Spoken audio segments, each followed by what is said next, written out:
ક્યારેક છે ને મોટી મોટી વાતો કહેવા માટે બહુ બધા શબ્દોની જરૂર જ નથી પડતી. સાહિત્યમાં એક એવું સ્વરૂપ છે જે જાણે વીજળીના ઝબકારા જેવું છે, નાનું પણ એટલું જ શક્તિશાળી. તો આજે આપણે શબ્દોની આ જ અનોખી દુનિયામાં જઈશું અને વાત કરીશું લઘુકથાની. વાહ, શું જબરજસ્ત સરખામણી છે નહીં? વીંછીનો એક ડંખ. લઘુકથાની તાકાત સમજાવવા માટે આનાથી સચોટ ઉપમા કદાચ બીજી કોઈ હોય જ ના શકે. એ ધીમે ધીમે નહીં, પણ એક જ ઝાટકે વાચકના મનને હચમચાવી નાખે છે.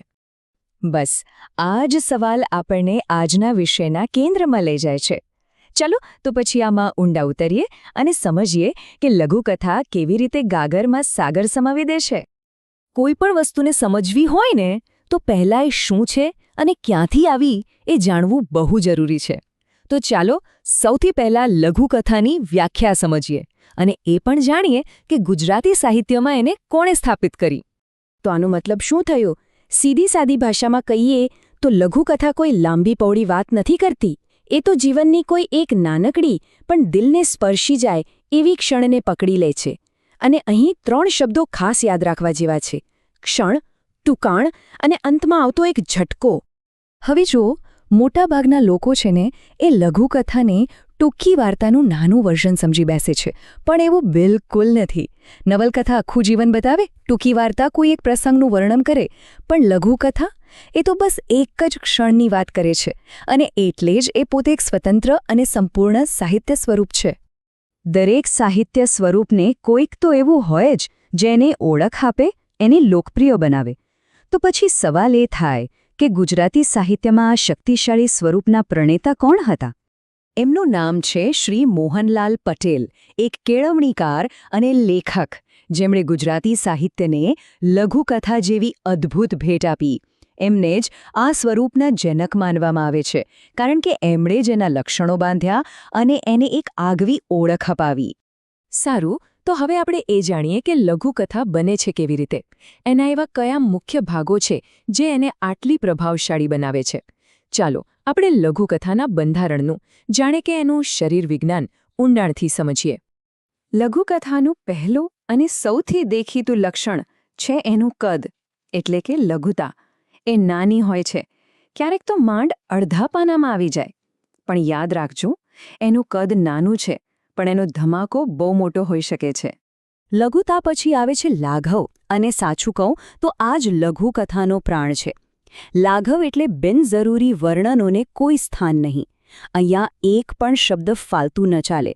દરેક શબ્દ તીરની જેમ સીધો નિશાન પર જ વાગવો જોઈએ. જેમ આપણે પહેલાં વાત કરી, લઘુકથા કોઈ આખા પ્રસંગનું લાંબુ વર્ણન નથી કરતી.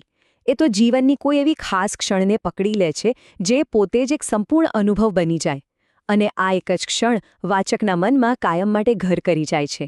અને હવે આવે છે સૌથી અગત્યનો ભાગ: ચોટદાર અંત. જેમ વીંછીનો ડંખ આખા શરીરમાં ઝંઝણાટી બોલાવી દે, બસ એ જ રીતે લઘુકથાનો અંત વાચકના મગજમાં ઝંઝણાટી બોલાવી દેવો જોઈએ. જો અંતમાં આ ચોટ ન હોય તો એ લઘુકથા જ નથી. આ એની સૌથી સુંદર ખાસિયત છે. લેખક બધું ચમચીથી પીરસતા નથી. એ માત્ર ઇશારો કરે છે. અને પછી જે ખાલી જગ્યા રહી જાય એ આપણે આપણી કલ્પના શક્તિથી પૂરવાની હોય છે. એટલે જ એની અસર બહુ ઊંડી થાય છે.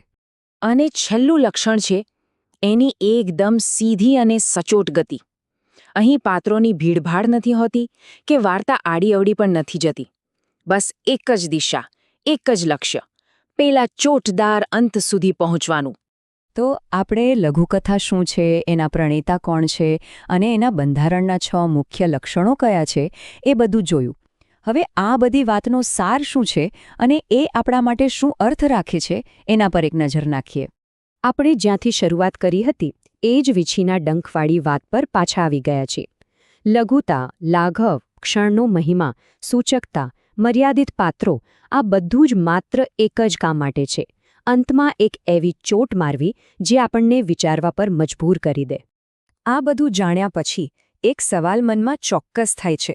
આપણા બધાના જીવનમાં રોજ કેટલીય એવી નાની નાની ક્ષણો આવતી હોય છે જેમાં બહુ ઊંડો અર્થ છુપાયેલો હોય છે. શું ખબર, આપણા જીવનની પણ કોઈ ક્ષણ એક શક્તિશાળી લઘુકથા બનવાની રાહ જોતી હોય. આશા છે કે લઘુકથાની આ દુનિયાની સફરમાં મજા આવી હશે. જો તમને આ માહિતી ગમી હોય અને કંઈક નવું જાણવા મળ્યું હોય તો ગુજરાતી સાહિત્ય ચેનલને સબસ્ક્રાઇબ કરવાનું ભૂલતા નહીં અને તમારા મિત્રો સાથે પણ જરૂર શેર કરજો. આભાર.